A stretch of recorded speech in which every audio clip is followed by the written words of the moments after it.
you. You sang very well.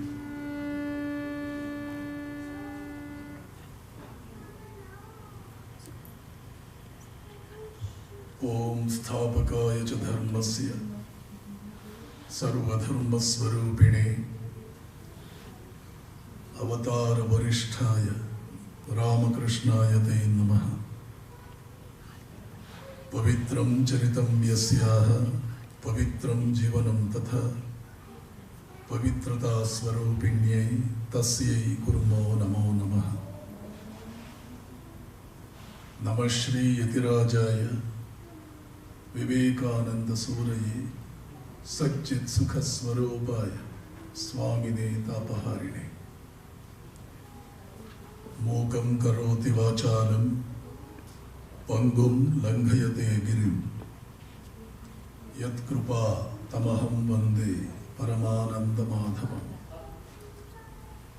Vireshwarananda Dayamrutabdhim Shri Ranganathancha Vijnana Bhanam Chidananda Rupa Shri Purushottamariam Dhyayan Hrudisthan Kritinam Hyavaimi.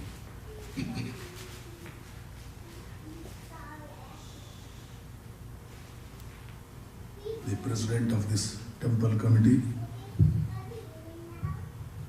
Secretary, Treasurer, all office bearers, Shri Vidyasagarji, Arunaji, Shri Venkatesh, Srimati Smita, and all dear friends. I am extremely happy to be with you today to expound about a subject that interests me a lot. Spirituality from Indian perspective. Religion and spirituality, they are a bit different. They are not so much different from Indian standpoint of view, but from the conventional point of view, especially as they are understood in West, they are a bit different. For an Indian, spirituality is a fundamental requirement, a primary requirement. His true education is in spirituality.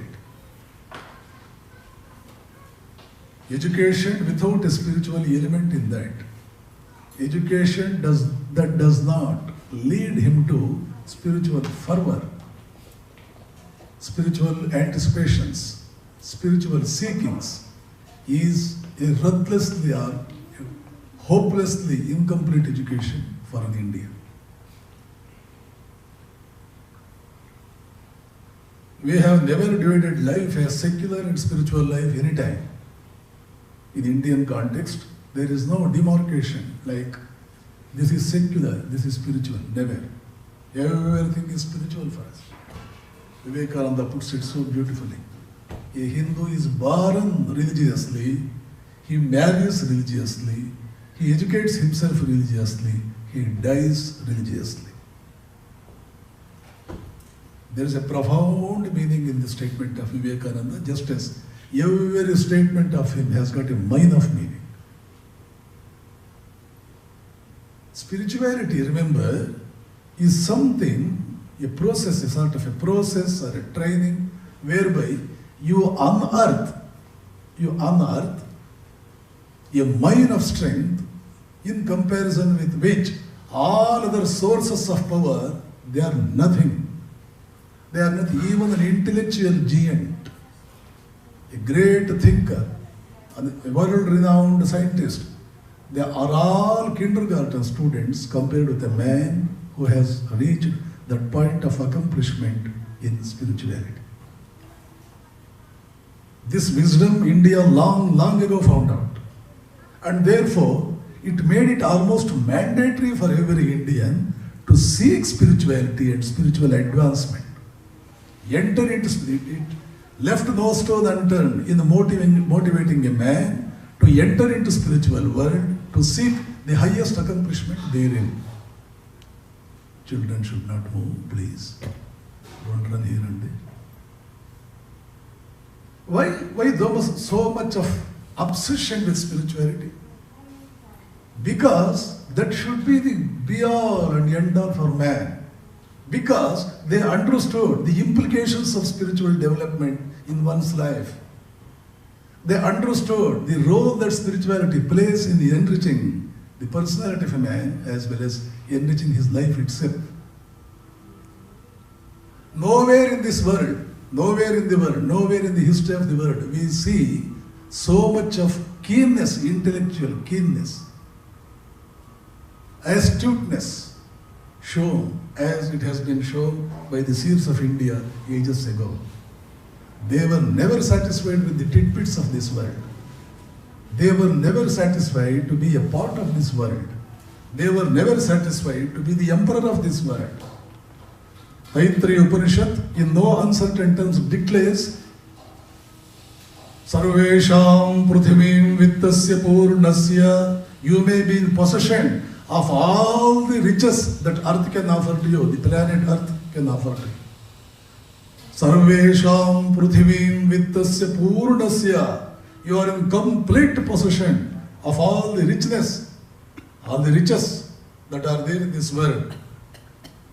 Not only you have that, Ashishto, Drudishto, Badishta, you are most optimistic, very sturdy, very strong. Yuvasyat sadhu yuvadhyayakaha, you are a vigorous young man. You are in the prime of your youth. Sadhu, you are a highly virtuous man. You are a young man, highly virtuous. Sadhu, Yuvadhyayakaha, highly scholarly, a renowned scholar you are. You are young, most virtuous, highly scholarly. At your disposal, you have the whole wealth of all the earth. What else do you want? Perhaps for a Westerner, this is more than enough. 10 times more than enough. 100 times more than enough. 1,000 times more than enough. But Sanatana Dharma, Vedic religion will say, you have achieved only 1 unit of human potentiality. A human is not potential of achieving only this much. There is tremendous potentiality inside. Tremendous potentiality. How much of potentiality? You are supposed to be, you are born for, you are meant to be the ruler of the whole universe. Why confine yourself to the planet Earth? Why confine yourself only to solar system? Why confine yourself only to one particular galaxy or one Milky Way? You have the ability to control universe, or to put it in today's language of physics, you can control the whole multiverse or the whole creation. Universe or multiverse or whatever. Whole creation should stand in awe before you, and it should carry out your commands. That is your standing. That is the standing you are meant to achieve, you are supposed to achieve. You are because you are a human being. You are not anyone belonging to subhuman species. You are not a unicellular organism or a multicellular organism. You are a man. You are a human being. Acharya Shankara puts it so beautifully in his Viveka Chudamani, in his third shloka. Durlabham trayame vaitat. To be in possession of these 3 things, so rare to be in possession of these 3 things. Durlabham, trayam eva yatat. These 3 are extremely rare. It is not possible for anyone and everyone to be in possession of these 3. Durlabham trayame vaitat. Daivanugrahetum. God alone should sanction. God alone should give us these 3. Daivanugrahetukam. What are those 3? Manushyatvam, human birth. Mumukshutvam, that keen desire to reach the culmination of all the abilities, the culmination of the realization of the abilities that are encased in you. That is mumukshutvam. Moksha kamsha mumukshata. Moksha means, remember, moksha is not something like normally we understand. There is a sage living in a cave with a long beard, not at all interested in the affairs outside. Now and then he comes to his normal senses, eats 1 or 2 fruits, drinks some milk, again goes into meditation, and he spends his whole life that way. This is how normally the picture of a sage comes, or a man striving for moksha comes before our eyes, whenever we hear a term of that sort. That is okay, that is true. But at the same time, he is a repository of all power that you can ever imagine, even in your wildest dreams. He is the repository of all power. Take into consideration any sort of power, intellectual power, power to rule the world, power to wield an influence on anything, to whatever extent that you want, power for doing anything, power for stopping sunrise, power for stopping sunset, power for doing anything. Again, Taittiriya Upanishad, Brahmavit Atmoti Param. The one who possesses Brahma has every power in his hand, everything in his hand. There is nothing that is impossible for him. When he can control the whole creation, what is the thing that is impossible for him? This is the aim of spirituality. There is a training. There is a training adoptable for every man. There is a training meant for human beings whereby one can lift himself to this level. Why settle down for anything lower than that? Why settle down for anything lower than that, howsoever great, howsoever glorious that lower stage may be? Because in India, we have our own definition of success. We never say that man is successful, seeing that his achievement like he has become Prime Minister of a country or he has become a Nobel laureate. That is nothing. We never certify a man that he is a successful man just because he has done something of this sort that I just now mentioned. That is nothing. Because for us, success is not studied or success is not measured independent of anything.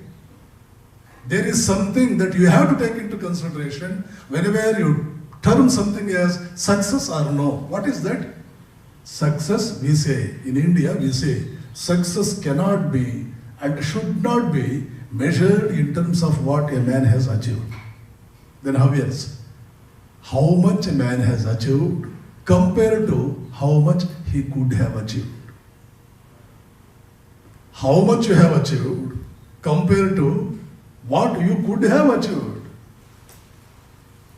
You have a mind of strength in you and you have done something. We don't say you have thrown away your life. You have wasted your life. You are a waste body.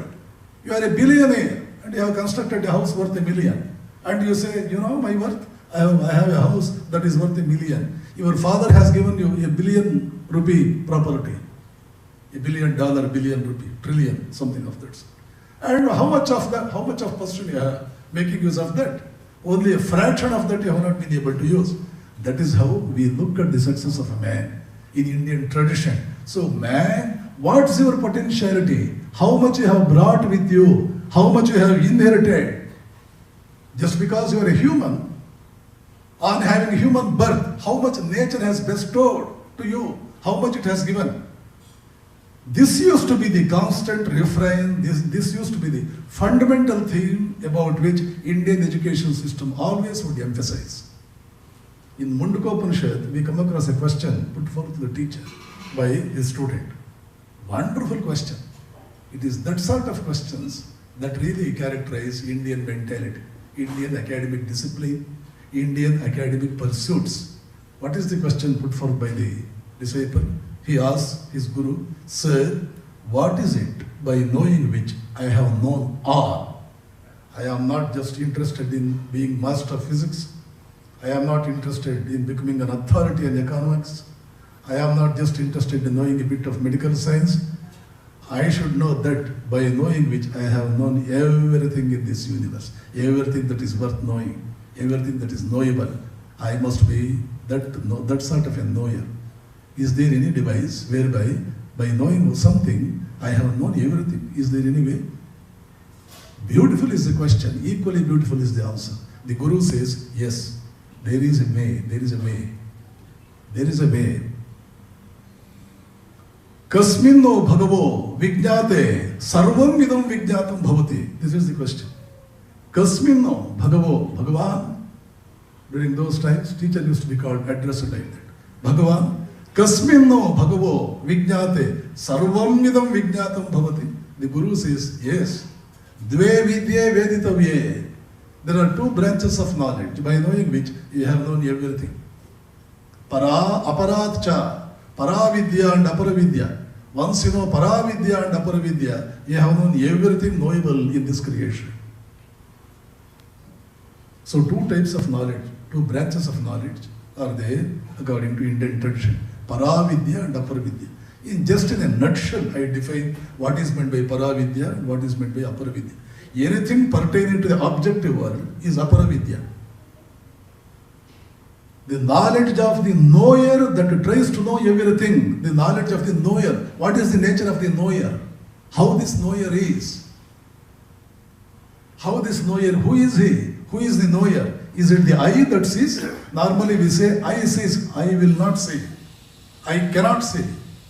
Ear hears, normally we think, no, ear cannot hear. Long discussions of this sort we find in Upanishads. Upanishad, remember, no scientific world has probed into the nature of reality as much as the series of Upanishads have done. That is why the other day, today morning I quoted John Wheeler, a Nobel laureate who succeeded Albert Einstein in Princeton University. The other day he has said, it seems the seers of India knew it all. If we can simply translate it our language, what they have done in their language, we would have answers for all our questions. This is not said by an Indian. This is not said by a Hindu. Much less this is said by a Brahmana. This is said by a Nobel laureate working for Princeton University, man that sat in the chair where Einstein sat once upon a time. Not an ordinary fellow, not a mediocre. See the language. It seems the seers of India know it all. What made him think on those lines? His guru must have told him very clearly. Neil Bohr. His guru was Neil Bohr.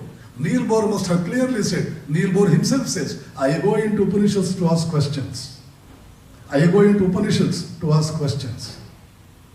All these people, this great man, again John Wheeler says, another most beautiful statement he makes at one point of time. You know what he says? It is so interesting to note that Erwin Schrödinger, father of quantum physics, Robert Oppenheimer, father of atom bomb, and Neil Bohr, father of modern chemistry, they were all Upanishad scholars. It is so interesting to note.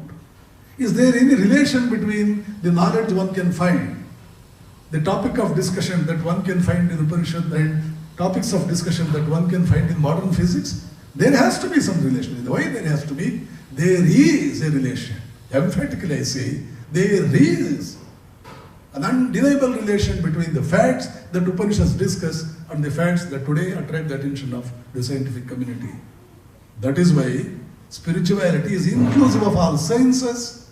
Spirituality is inclusive of everything under the sun. Spirituality is it is an all-comprehensive science. It's all-inclusive science. If you want at all, if you want to aim at if you want to aim at something, if you want to invest your time, your energy, your life upon something, then it should be worthy of it. What is it that is worthy of it? If there is anything, if there is something by knowing which I have known all, now I count it is something that is worthy of having been paid all my attention to. I am not interested in something lower than that. So paravidya and aparavidya. Aparavidya, it pertains to the knowledge pertaining to the objective world. There is a subject inside that studies the objective world. All details will come.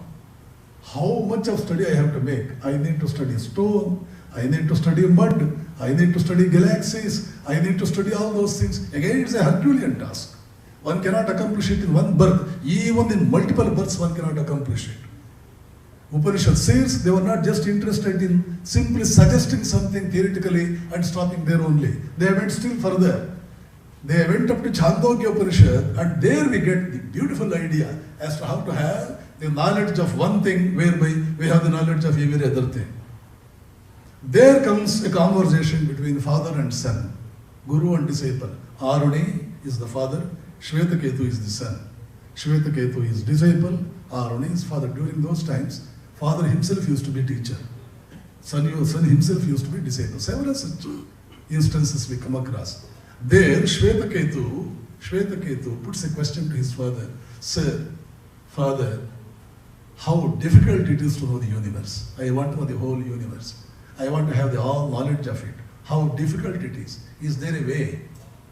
So much of discussion takes place. I am not going to enter into all those elaborations. I simply present before you the gist of what took place between those two souls. Is there any way? Father comes out with a beautiful solution. He says, son, it is not necessary that to study huge banyan tree, you need to study every leaf, every bark of that, every leaf of that, every flower of that, every nut that it gives.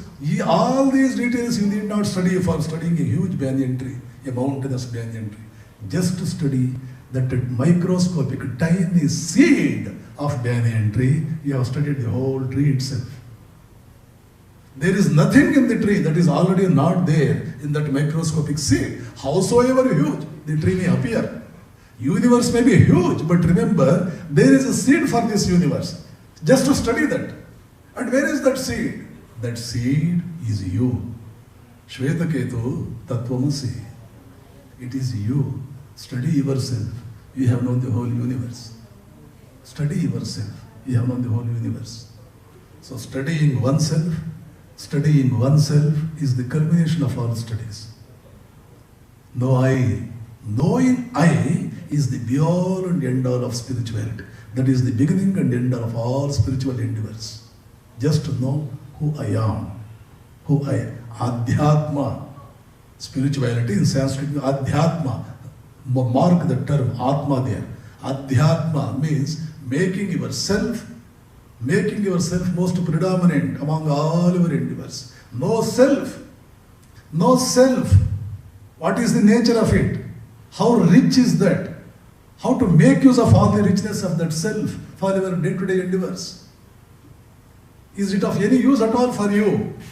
Is it something that is useful only for seers, sages, sannyasis? Or has it got any sort of mundane implication too? That you can lay your hand on that every time that you want to get something.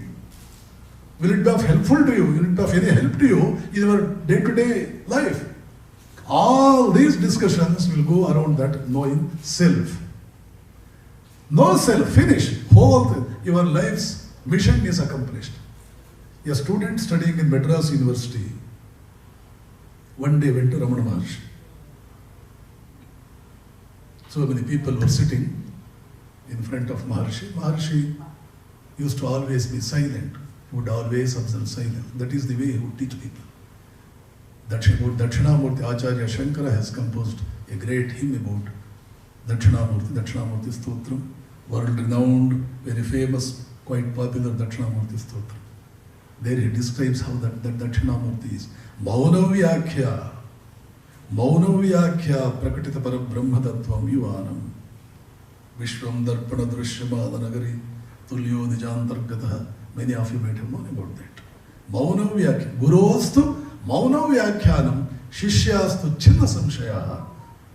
All the knots of doubt that are there in the minds of Shishyas, they are extricated by virtue of the transmission silently taking place by the Guru to Shishya. All knowledge is being transmitted. Silently it is taken. Not a single word is uttered, but all their doubts are clear.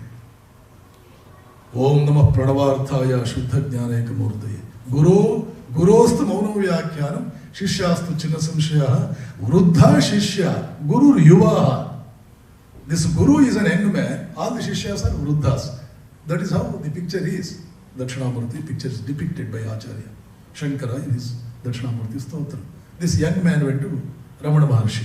Silently he went to Ramana Maharshi and whispered in his ear, "Sir, please teach me something."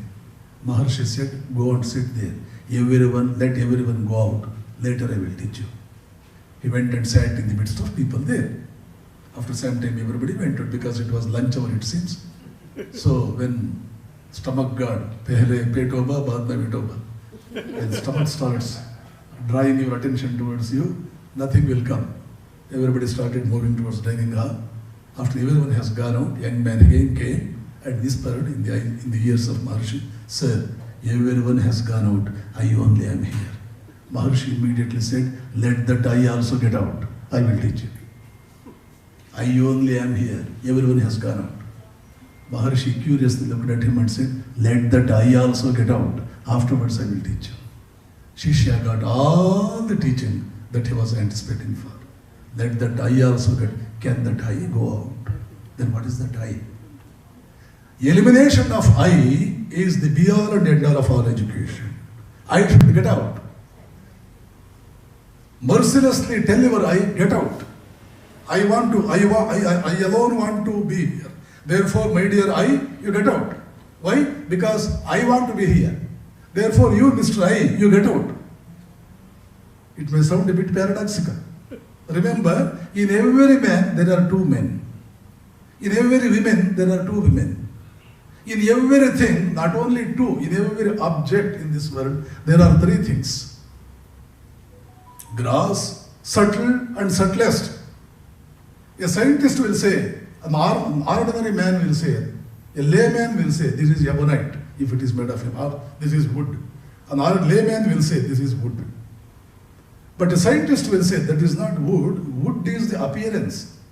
Then what is it exactly? It is electromagnetic field appearing as wood under certain conditions like temperature and pressure that is there in the laboratory. It is electromagnetic, everything in this universe is electromagnetic field, including space. But the Rishi, the Sanatani will say, it is not even electromagnetic field, something else appearing as electromagnetic field. It is your perception that is saying it is electromagnetic field. Your perception is wrong. Then what else is that? That is Brahman. Because you are looking at Brahman in your Jagrata Avastha, it is appearing as electromagnetic field for you. Jagrata Avastha is not at all conducive for seeing at things in their truth, in their reality. Nothing will appear in its true form when you look at that in your Jagrata Avastha. You all know about Jagrata Avastha being people of Indian origin. There are 4 states of consciousness for man. Waking state, dream state, deep sleep state, and transcendental state. These are the 4 different states where our consciousness will always function. Now we are all in the waking state. Because we are in the waking state, everyone will have same perception. Sky appears as sky for all of us. It is sky for somebody, it is hill for some other person, it is a buffalo for some other person, not like that. The nature of the thing depends upon the state in which the seer is. The sky is not sky, there is no sky. There is no sky there. There is no board there. There is no roof there.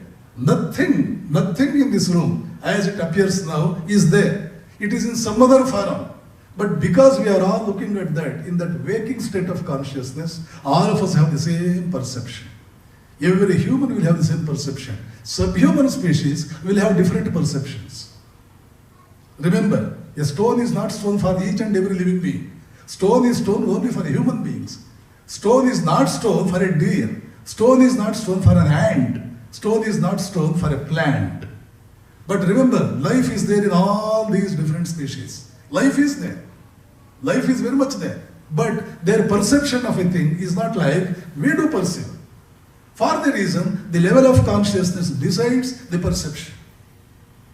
This must give you all the hint that is needed for knowing then who we are really. Let us forget about every other thing.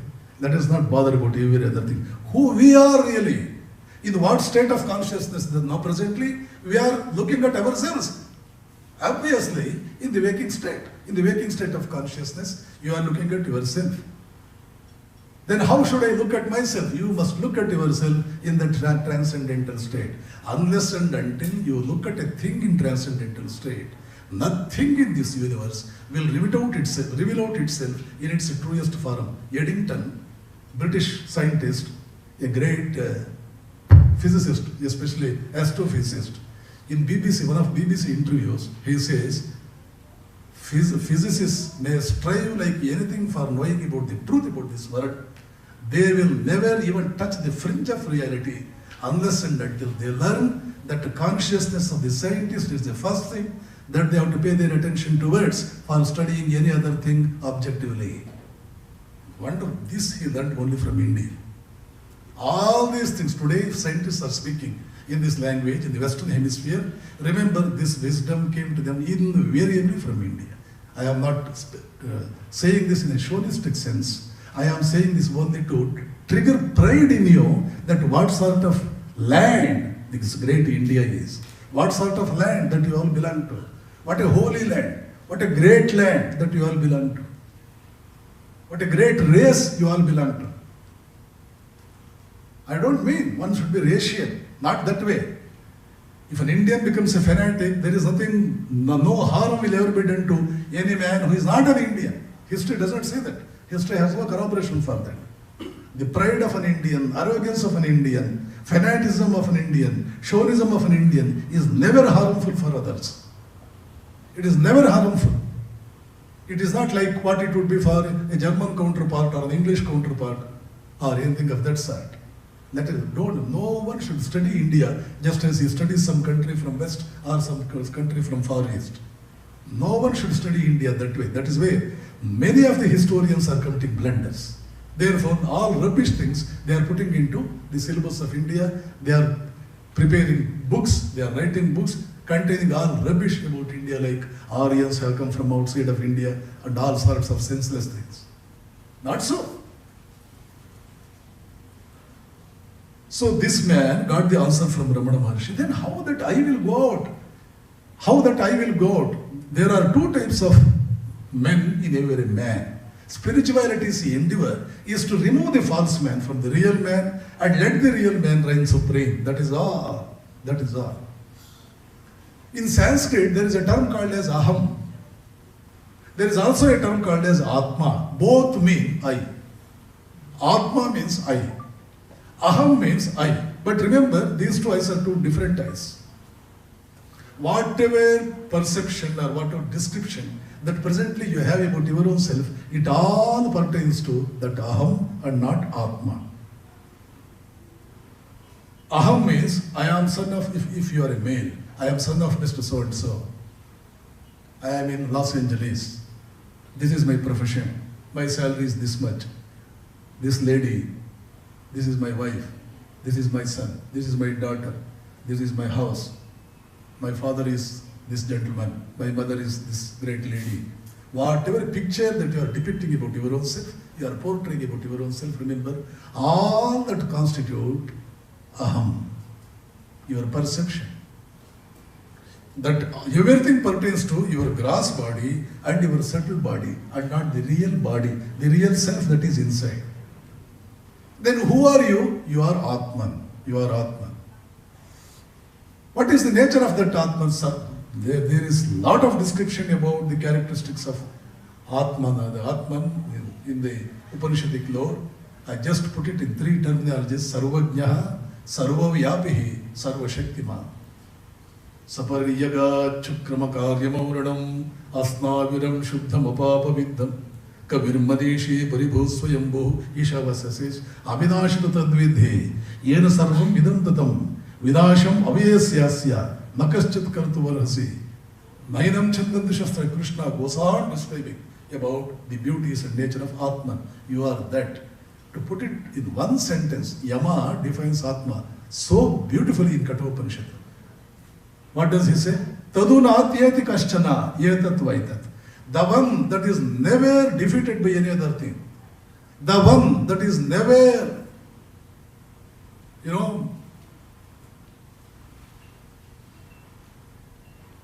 one that is supreme compared to any other thing in this universe. Above which there is nothing.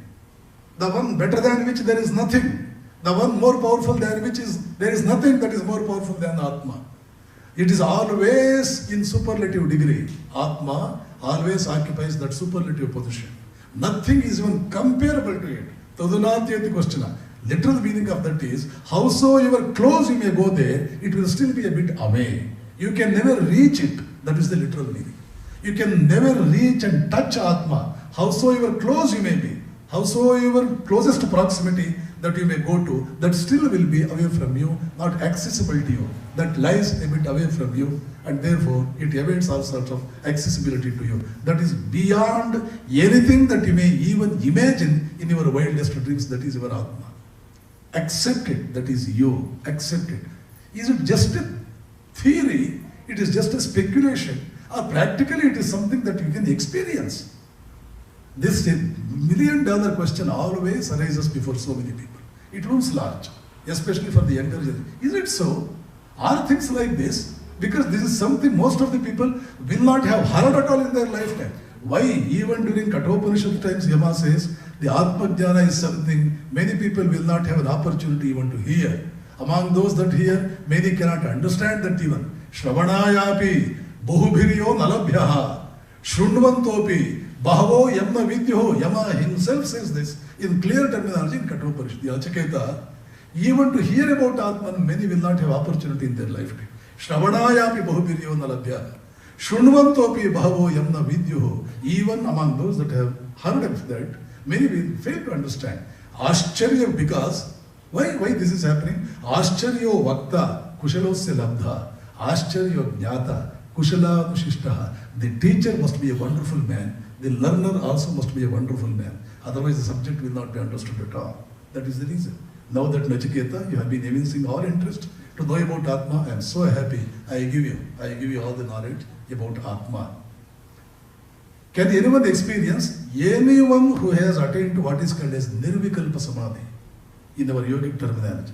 You know what is meant by Nirvikalpa Samadhi? Perhaps you all might have heard about the Kundalini Shakti. The spinal cord is there.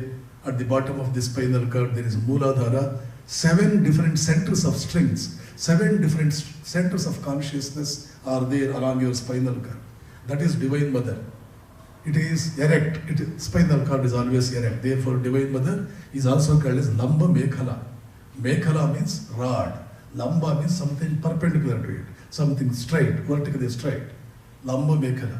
From Mooladhara, the lowest point in spinal cord, the topmost is here, that is Sahasrara. All along this spinal cord, there are several different levels of consciousness. Every time your mind reaches one level of consciousness, a newer ability to perceive things will come. You start seeing things which otherwise you were not able to previously because you had never reached this level of consciousness. You get promoted to next level of consciousness. Again, you are able to see so many details which otherwise you were not able to previously. Like that, your knowledge goes on increasing. And by the time your mind reaches Sahasrara, you become Sarvajna. Sarvajna, you have known. Sir, is there anything by knowing which I have known? Or, yeah, this is once you reach that position, you have known everything. You have known Brahman. Because Brahman is the material of which universe is made. Whole universe is also known to you. Brahman, having known Brahman, you become Brahman himself, or Brahman itself. Brahmavit, Brahmaiva bhavati. A knower of Brahman becomes Brahman verily. Verily he becomes Brahman only. Brahmavit, Brahmaiva bhavati. That is how you know the whole universe. There is nothing for you to know. There is nothing for you to possess.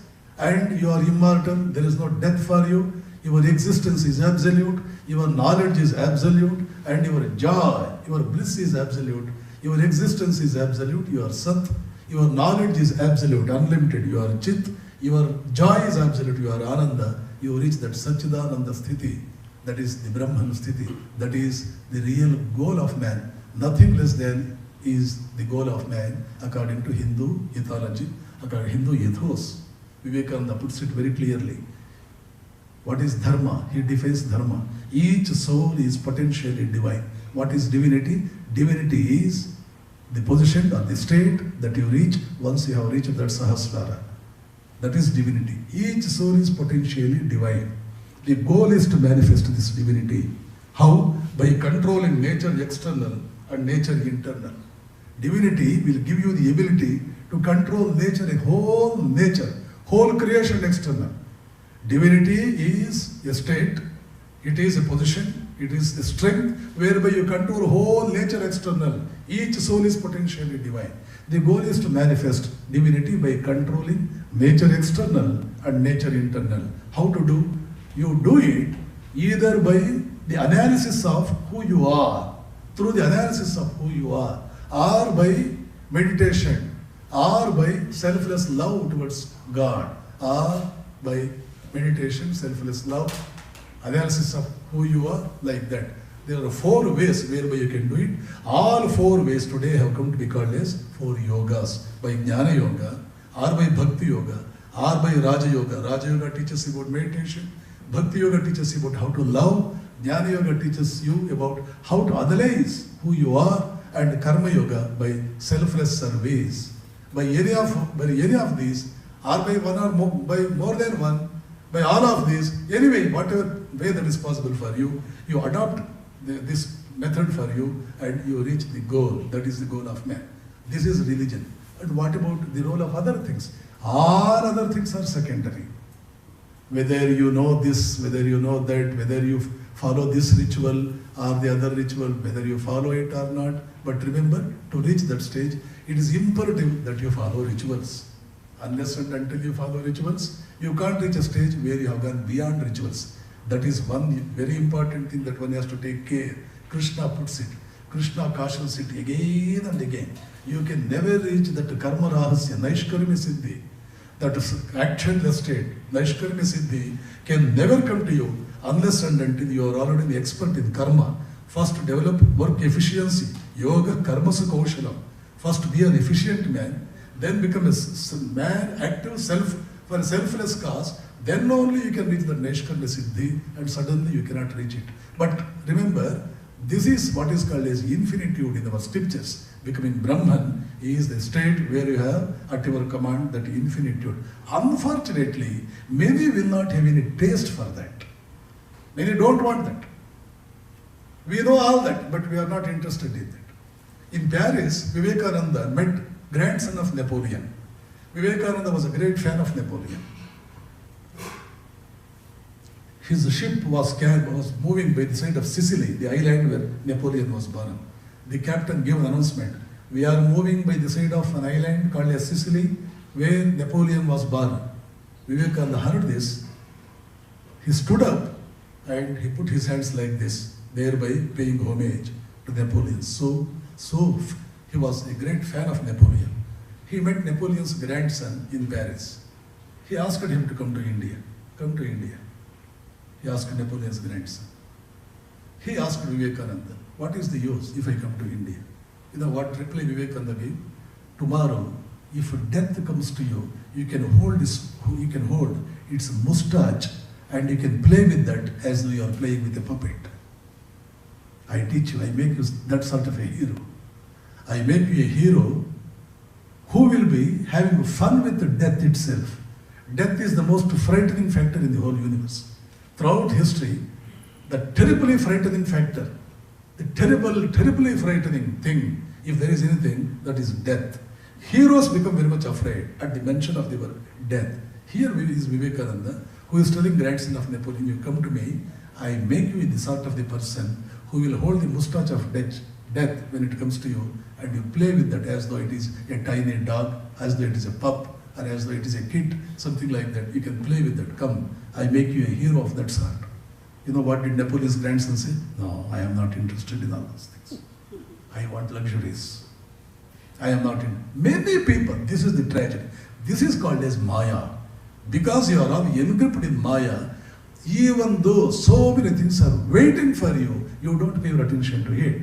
Then what are we interested in? We want luxuries, we want pleasures. Again in Kathopanishad comes, there is something Shreyas, there is something Preyas. Both approach man. An ordinary fellow will always go for Preyas, and only extraordinary will go in search of Shreyas. Shreyascha Preyascha Manushametaha. Tau Samparitya Vivinakti Dhiraha. Shreyo hi dhiro abhipreyaso vrunite. Preyo mando yogakshe matrunite. The manda buddhi man will go after Preya. D.V. Gundappa puts it very clearly in Kannada. Shreyas means Hagalkaya Palya. Preyas means Mysore Pak.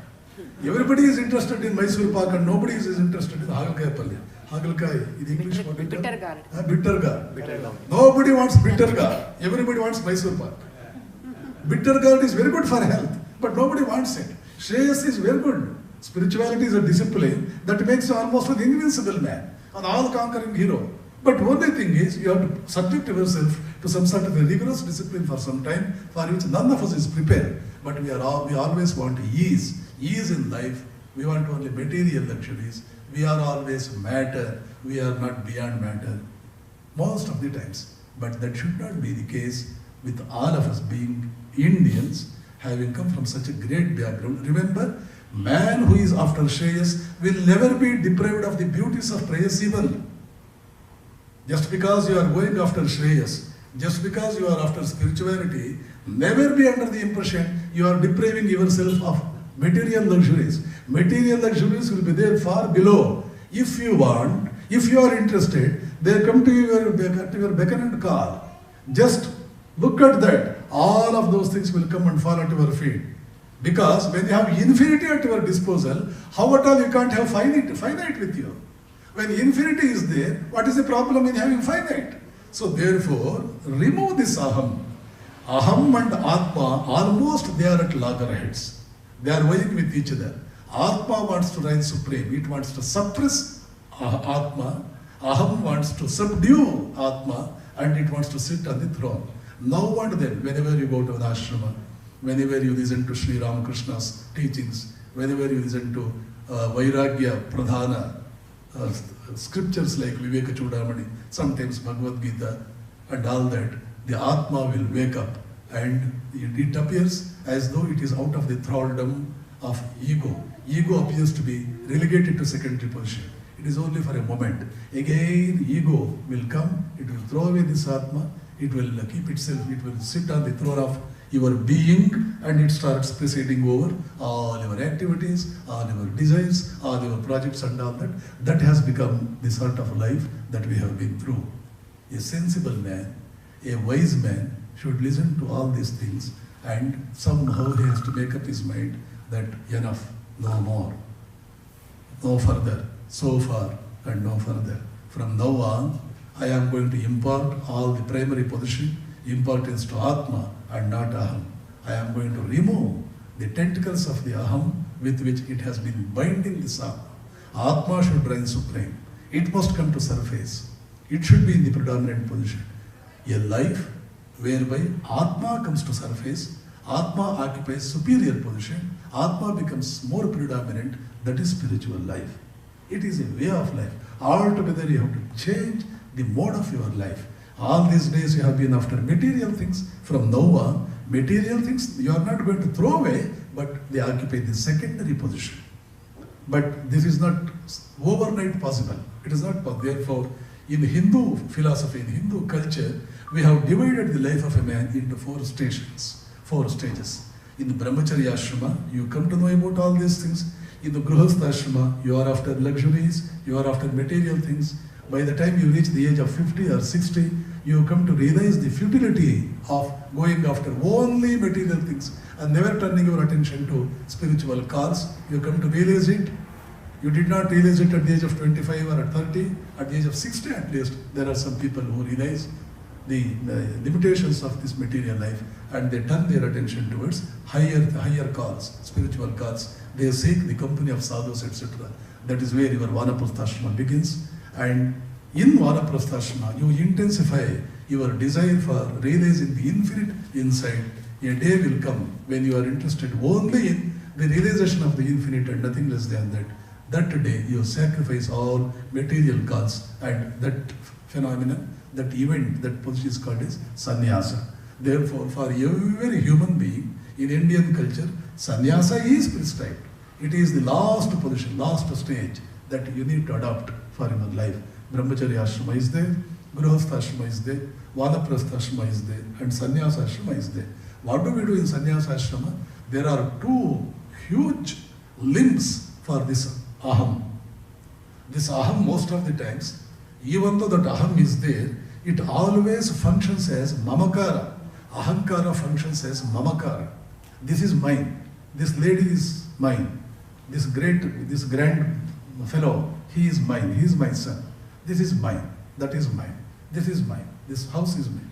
This great property is mine. More you tell yourself, this is mine, the aham becomes deep-rooted. Aham gets all its nourishment through the channels of mamakara. Appaya Dikshita is a great thinker from Tamil Nadu. He gives us a plan whereby we can make this mamakara get out. We can put it out. He says, Tyaktavyo mamakaraha. You have to root out this mamakara. Tyaktavyo mamakara. Tyaktum yadi shakyate naso. If tyakta, removing that mamakara is not possible, kartavyo mamakara, make it your duty. Kintu sarvatra kartavya. Remove your mamakara. If it is not possible for removing mamakara, expand it. Why only this house? Even neighboring house is mine. Why only my children? Even those people are my children. I have to take care of them. Even those people are my children. Even this house is mine. These people, they are all my kin and kin. I only am there in their bodies. This is mine. I am very much concerned about their welfare too. My whole town is mine. I should work out some good project or means whereby the whole town will be able to live peacefully. The whole country is mine. Whole universe is mine. As Oliver Goldsmith used to say, I am a citizen of the world. I am a citizen of this whole world. Why only England? Why only India? I am a Vishwa Bhratratu, Sarvastaratu Durgani. That is why whenever you are doing puja to any god, what do we say? Sarvesham Mahajananam, Kshemaha, Sthairya, Vijaya Virya, Ayuhu, Arogya, Aishwarya Viruddhyartham. Let Aishwarya, Arogya, Ayusu of me only increase. We never say Sarvesham Mahajan. Let the whole world, let all the people in the world have their Sarvesham Mahajananam, Kshema, Sthairya, Vijaya, Virya. The Pujari tells this every morning and every evening. That is why those people are called Purohita. He is interested in the hita of the whole Pura. Pura means not only town, Pura means the whole world. He is interested in the welfare of the whole world. Purohita.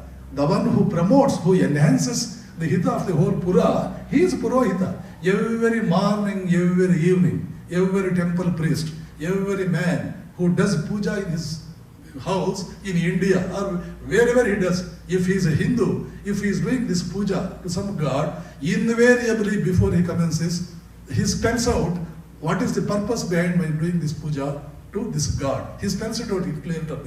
What is it? Sarvesham Mahajanana. The whole world may get everything that it wants in terms of its health, its wealth and all that. So that is how your mamakara will be expanded. Tyaktavyo mamakaraha kintu sarvatra kartavyaha. When mamakara is removed, ahankara becomes weakened. In this process, Sri Ramakrishna says, in this process, ego is there, but it is becoming ripened. Ego is becoming ripened. A ripened ego will always enhance so many welfare activities in society, especially for gruhasthas. Elimination of ahankara and mamakara is not very easy. Therefore, what they have to do? They have to first ripen. They have to ripen their mamakara and ahankara, and afterwards they reach a stage whereby, just as a ripened fruit, automatically on its own it falls down. The ahankara and mamakara, when it reaches that ripened stage, they automatically get dropped off. That is how the ahankara will go. Once ahankara will go, mind becomes extremely pure. This is called chitta shuddhi in our scriptures. The only malinya, the only dirt that is there in our mind is ahankara and mamakara. The worst type of dirt that our mind is totally, fraught with, it is soaked in, is this ahankara and mamakara. When they become removed, then chitta shuddhi. Chittasya shuddhaye karma, Shankaracharya says. Every karma should be aimed at chitta shuddhi only. Ahankara will go. And later, the ahankara assumes the form of, no doubt, I am. That feeling of I is there, but I am servant of God. Bhakti Yoga will come there. I am Dasa. I am Sakhya. Dasya Bhava, Sakhya Bhava, Vatsalya Bhava, Madhura Bhava, and Shanta Bhava. These are the 5 different relations that a Bhakta will have. This I will become sublimated when he starts thinking, I am a servant of God. I am a friend of God. Arjuna used to think, I am friend of God. Hanuman used to think, I am servant of God. Radha used to think, I am beloved of God. They all adopted various bhavas, and when they start meditating upon that supreme lordship, as they meditate, what is the use of meditation? One day you become same with the thing that you are meditating upon. Dhyana, that is the great benefit of dhyana. That is called as Brahmarakitanyaya. Brahmarakitanya, just as the Kita goes on meditating upon Brahma. Kitako Brahmaradhyayan, Brahmaratvaya kalpate. The Kita, just as it was continuously meditating upon Brahmara, one day that itself became Brahmara. Therefore, the meditator, as he goes deeply into the meditation about his chosen deity, one day he gets converted into the deity, the object of meditation itself. This is how you reach that divinity. Once you reach that divinity, your spirituality has come, your true nature has come. At will, you can exercise your transcendental consciousness. You can go to any plane that you want, just as Sri Ramakrishna used to have world tour or tour of whole cosmology, any number of times that he wanted. How many lokas he has visited, how many times he has seen Saptarishis and all that. Wherever he would go, in this Samadhi Bhava, in that Samadhi Sthiti, he would just, that would be the beauty for which a human birth is meant, not just tidbits, not just peanuts that today we are able to get. Once your life takes this turn, it is altogether a different life in itself. That is the purpose for which man takes his birth. This is the reality about you. This is the true nature of you. Therefore, Vivekananda says, teach everyone, teach yourself, teach everyone his true nature. This is the one thing that my disciples, my followers, my shishyas, Vivekananda used to say, my shishyas must always do. Go to every doorstep, teach everyone his true nature. Make everyone come out of this hypnotism of weakness. Now he has been hypnotized into lures of aham. Make everyone come out of this hypnotism of weakness. It's a weak thing. It is the weakness of man that is so much lured by the implications of aham. What is this aham? A little thing. Nothing compared with the glory of self. So come out of this hypnotism of weakness. What will be the result? Power will come. Purity will come. Glory will come. Goodness will come. Everything that is excellent will come once the soul is roused to the self-conscious activity. Today you are not self-conscious. You are conscious of so many other things. Self-conscious activity, when it starts taking place, power will come, purity, glory, goodness, everything will. After all, it is these things that today we are all after. We are after power, we are after glory, we are after goodness. One day, one part of your life is for power, other part of your life is for something else. Why waste your time? Why waste your energy? Go back to Mundakopanishad and adopt the methodology that student wanted to adopt. Sir, is there anything by knowing which I have known everything? I am sure this very student one day must have asked the teacher some other question also, even though there is no mention about that in Mundakopanishad. What he must have asked, I very much guess. Sir, is there anything by possessing which I have possessed everything? Logical corollary of this first question. Is there anything by knowing which I have known all? If that is his attitude, if that is his mentality, the same mindset will make him also ask the question, is there anything by possessing which I have possessed everything? And the teacher also must have said, yes, there is a thing called as Brahman. There is a thing called as your own Atman, by possessing which you have possessed everything. And remember, this was the watchword of India, right from Rigvedic days up to the Gupta period. It is only after the invasion of the outsiders, it's only after the invasion of outside forces that we forgot all those things. There was no time. The very existence itself became a great threat. When man's existence itself is threatened, when a Hindu has been threatened, his very existence is threatened. Where is time for studying all these things? Where is time for the propagation of all those things? At least now, we have freed ourselves from all such threats, unwanted threats. India is no more in such threats. From now onwards, we must pay all our attention for the study, assimilation, and the propagation of all these great truths. That is the reason why Hindu temples are there. It's impossible for a Hindu to live without a temple being there in his neighborhood. He may say goodbye to anything in his life. He may say goodbye even to his life, but a Hindu can never say goodbye to God. He can never say goodbye to a temple. Some beautiful temple is coming over here. Each and every one of you, you must strengthen this cause. Give whatever that is possible for you. I mean to say, go out of your way to see that a grand temple comes here. So many activities take place here. Lectures of this sort will take place here. And every Hindu will come to understand what a glorious blood that is there coursing through his veins and arteries.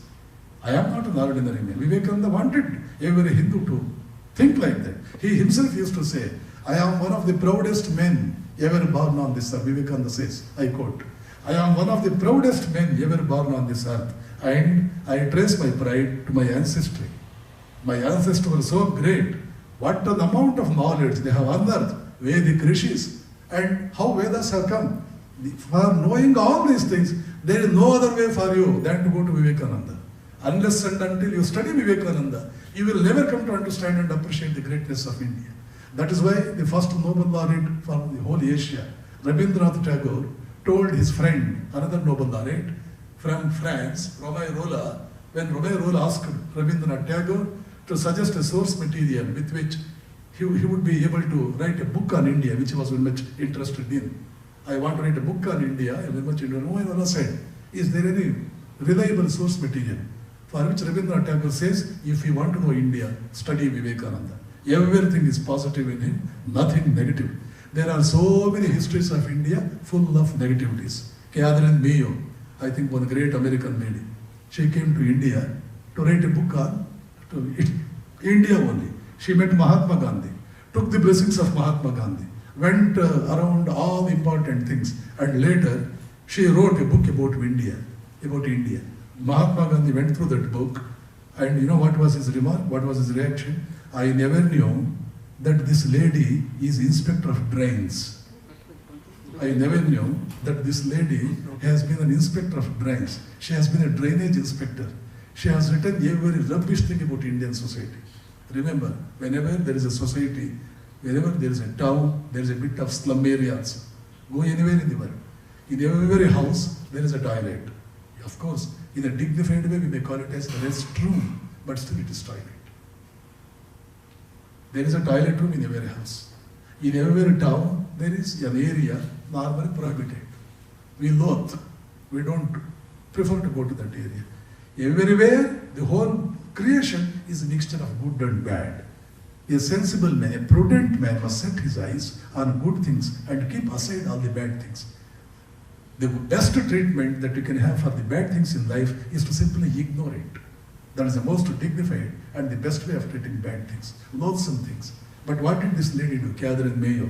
And like so many other people belonging to her own tribe, they write about books about India, only rubbish things we see, all nonsensical things. Aryans came from outside India, South Indians, they resemble Africans. Some great man in India has said recently, South Indians resemble Africans, western part of Indians, they resemble Arabs, and eastern part of India, people there, they resemble Chinese, and what about northern part? They resemble Israelis or Greeks, something of that. All sorts of rubbish things are there about India. But Vivekananda is an exception. Rabindranath Tagore says, if you want to study, if you want to know India, study Vivekananda. Everything is positive and nothing negative. This great Vivekananda, he gives a portrait of how Vedas came into existence, with which I am going to conclude my speech. What did he say? The best and the most brilliant brains of India retired to forest. Swamiji says, the best and the most brilliant brains of India retired to forest and took themselves to the study of man from all possible angles, leaving aside every other pursuit in life. They left aside every other pursuit, concentrated their whole energy and time on the study of man. They studied man from all possible angles to the exclusion of all other pursuits. And the study was carried on for 50 long centuries. For 5,000 years, the study was carried on. The result is Vedanta, the basis of Indian culture. Vedanta or the Upanishads or the Vedas, this is how Vedas came into existence. The labor of 5,000 years undertaken by the best and the most brilliant brains of India. Therefore, even today, there is not a single sentence in the Veda which you can put aside, which you can say this is nonsense. It's out of place. It doesn't make sense. Can anyone in this world show one sentence in the Vedas? Why? Your own thinker, a great American thinker, Henry David Thoreau, a great friend of Emerson, Henry David Thoreau, Emerson, and Walt Whitman. It is these three people that built up the Transcendental movement, which is the basis of American culture today. Henry David Thoreau, he says, one sentence in the Vedas is worth the state of Massachusetts many times over. Harvard University is there in Massachusetts, MIT is there in Massachusetts, Harvard School of Law, Harvard School of Economics, all these institutions of international reputation, international standing, world standing, global standing. They are all there in the state of message sets. Thoreau says one sentence in the Vedas is worth the state of message sets many times over. There is not a single sentence which doesn't make sense in the Vedas. Look at the inventions of, right from Dalton. Dalton says something about the fundamental material. 50 years later, it fizzles out, falls down.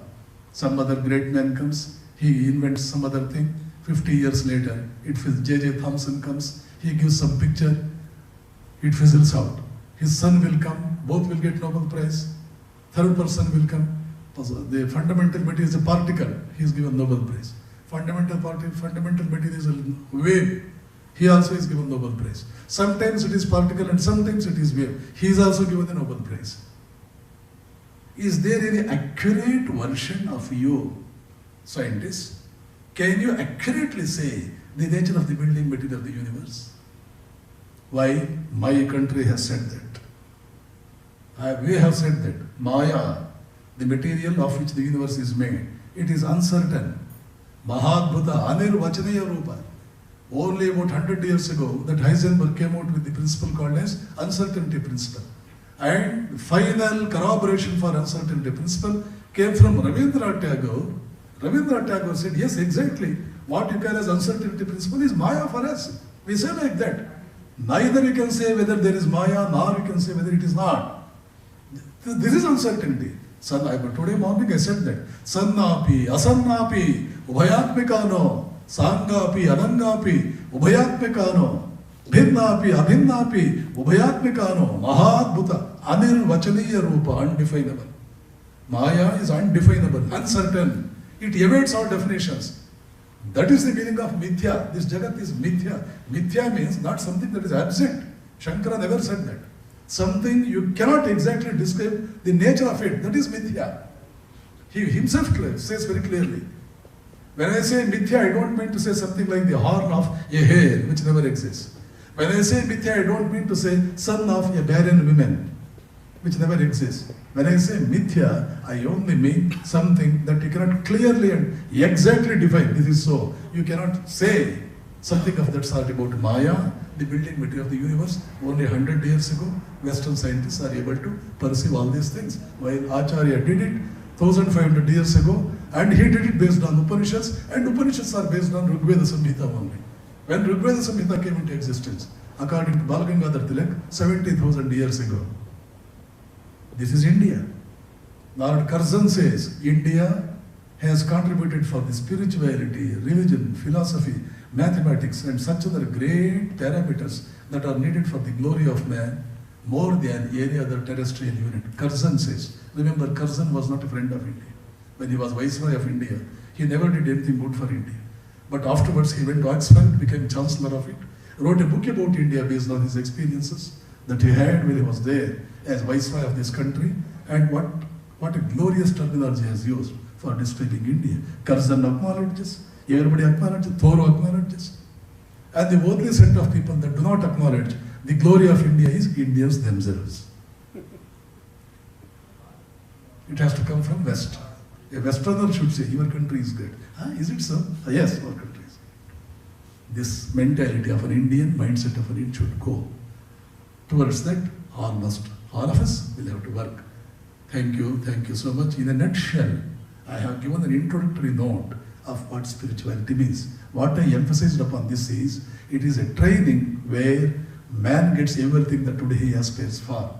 There are so many ways. You do your MBA, you do your engineering, you do your research work and all those things for bettering the human conditions, for bettering your own condition. Here is one science, beautiful science, where you can catch hold of the repository of all human energy, glory, goodness, purity, power and whatnot. There is a repository of all these great traits that a man is in need of, man aspires for today, by backing which you have in your possession everything that you wanted. That is spiritual training. And therefore, dharma, first and foremost thing a person has to do is to pay attention to dharma. First pay your attention to dharma, then everything else will come. This has been the declaration of India. I am so happy that I never thought one day I will be in this Irvine city near Los Angeles. In Los Angeles, I had heard of this place, Arvind. I never heard till our Vidyasagar and Aruna came here. I never knew that there existed a place like Arvind. It was the dispensation of Lord Ramakrishna that today I could come here, spend a few moments with you all. Even though the number is very small, your reception has been extraordinary. Really. So happy for your reception, for your attention and all that. I wholeheartedly thank all the people, all my brothers, sisters, responsible for this event to have taken place. I wish you all the best. One day I want to come to this place when this place has grown to be a huge temple, exemplary of its kind in the whole United States. I want to see that day at my earliest. May this temple grow to be, as I said, something remarkable.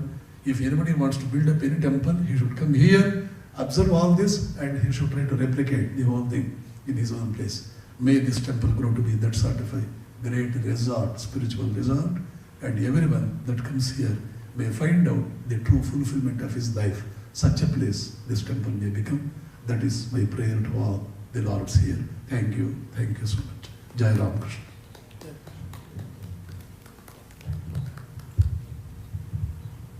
It is customary in Ramakrishna Ashrama programs that we end with Jaika. Shall we do so? Yes. Jai Shri Bhagavan Ramakrishna Paramahamsa Dev Ki Jai. Jai Shri Mata Shri Sharadamani Devi Ki Jai. Jai Shri Mat Swami Vivekananda Ji Maharaj Ji Ki Jai. Jai Shri Shri Durga Mai Ki Jai.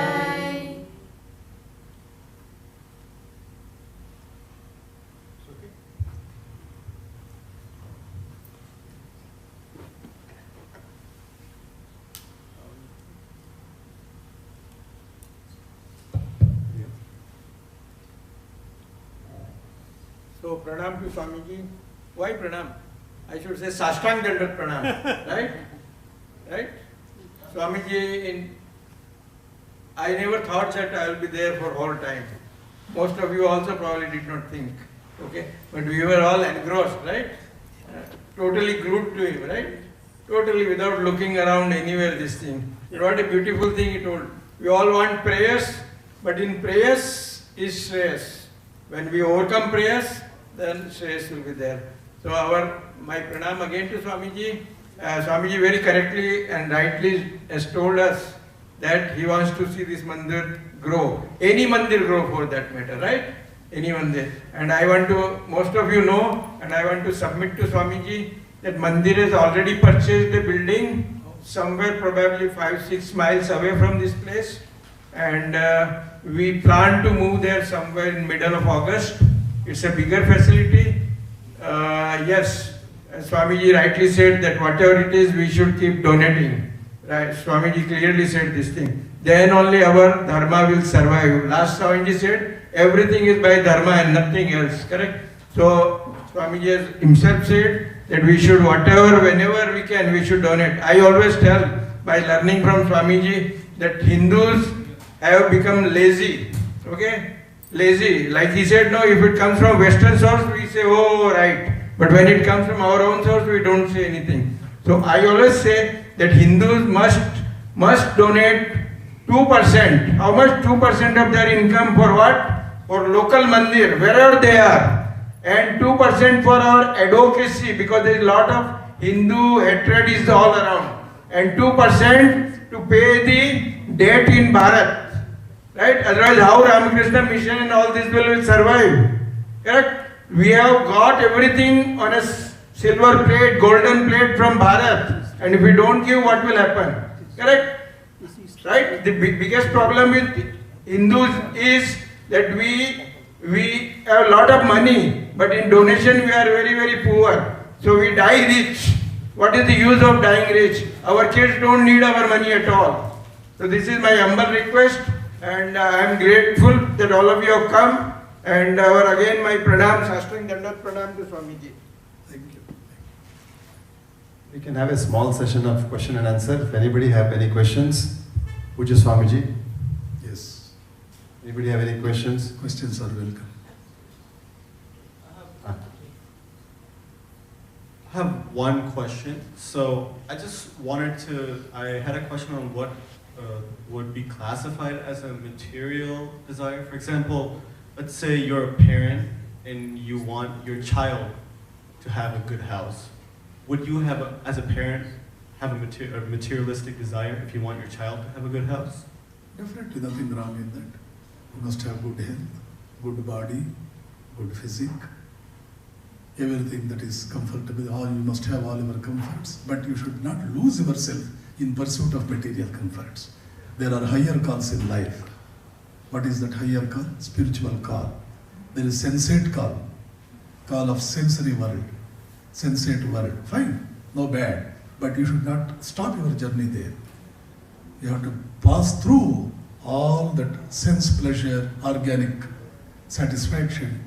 Through all those things one has to pass, but ultimately his goal should be the one by possessing which you have possessed everything else.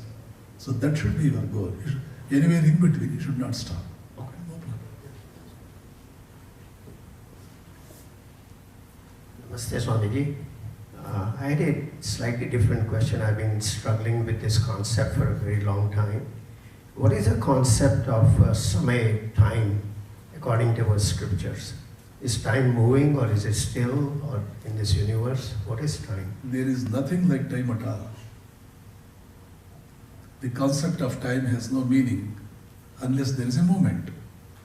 Moment can take place only in the finite world. Only there is multiplicity of finite things. Then only there can be movement. But reality is not finite. So in your Nirvikalpa Samadhi, when you have only unified existence, only existence is there, no compartmentalization of existence. All the subtlest of all factors in the whole created world is existence.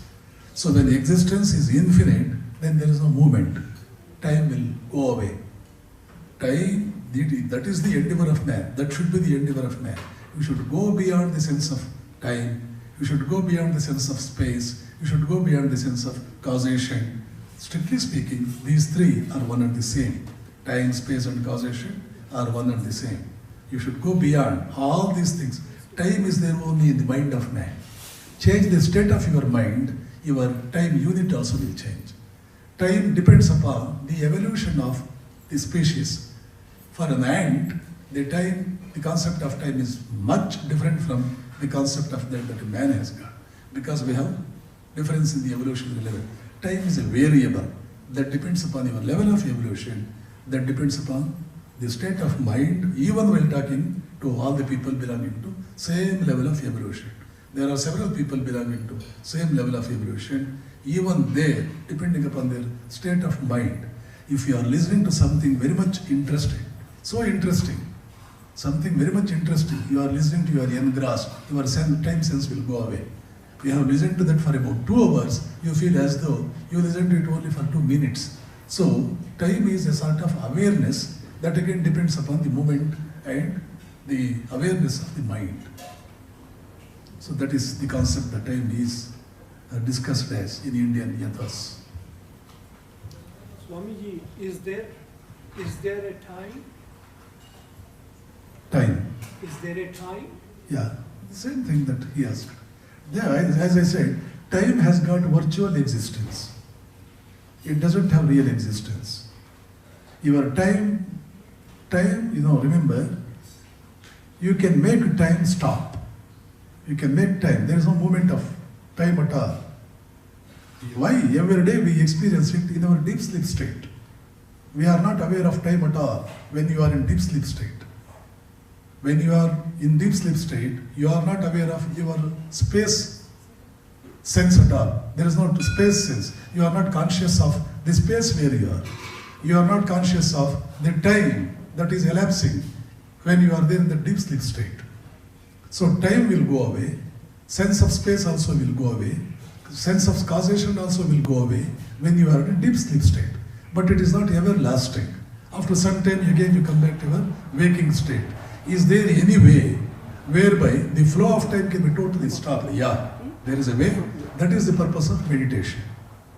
That is the purpose. This is you, this is him.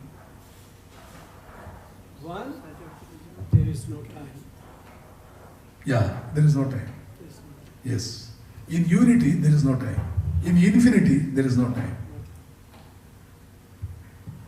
Sir, Pranam, the state which you defined, when if there is something which I know, after that no knowledge is there. Yeah. If there is something which I possess, after that no possession is left to Yeah. be possessed. Yeah. Is that the state which commonly called moksha? Brahman, moksha. Moksha is the state where you are to become eligible for the possession of that. And the possessed being is Brahman. Brahman is the repository of all knowledge, all bliss. Yes, Any other questions? yes. That lady wants to ask a question. Namaste, Swamiji. The scripture says our life is dharma, artha, kama, moksha. The kama is always there, but even aspiring for moksha, is it considered as kama? That will not be counted as kama. Kama will be kama as long as it is pertaining to something finite in nature. Anything where the pursuit is after infinite, it will lose all its taints. Kama has a bit of taint that will go away if you are pursuing. See, Radha fell in love with Krishna, but that is not really, it is not neither prema, it is not at all kama, it is not even prema, it is something beyond. Something beyond, like that. Not at all, that is not kama. It is the opposite of it, totally opposite of it. Because we consider Kama actually, it tarnishes a person, while the prema, it purifies a person. A moksha kamsham, aspiration after moksha, it purifies, sublimes, it expands, it strengthens, it elevates a person.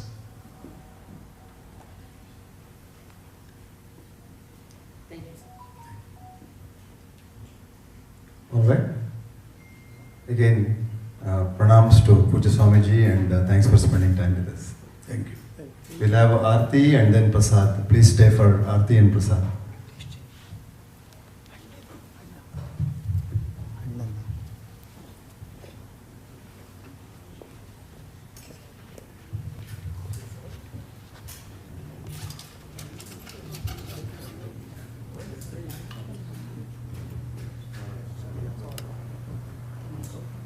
Requesting Suresh ji.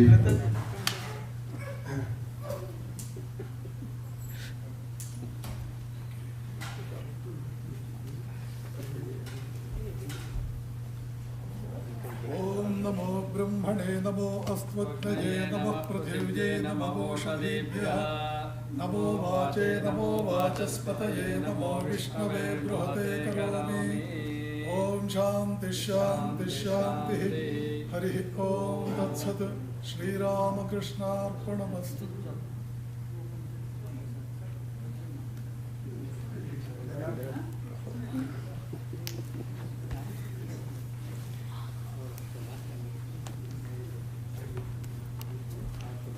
When you will be finishing your 6th grade pretty soon. Yeah, pretty soon. I have learned little Kannada, so I'll say Dhanyavad Galu Swamiji. Right? Nimgo Dhanyawada. Oh, Telugu. Yes. I know Telugu, I can speak it.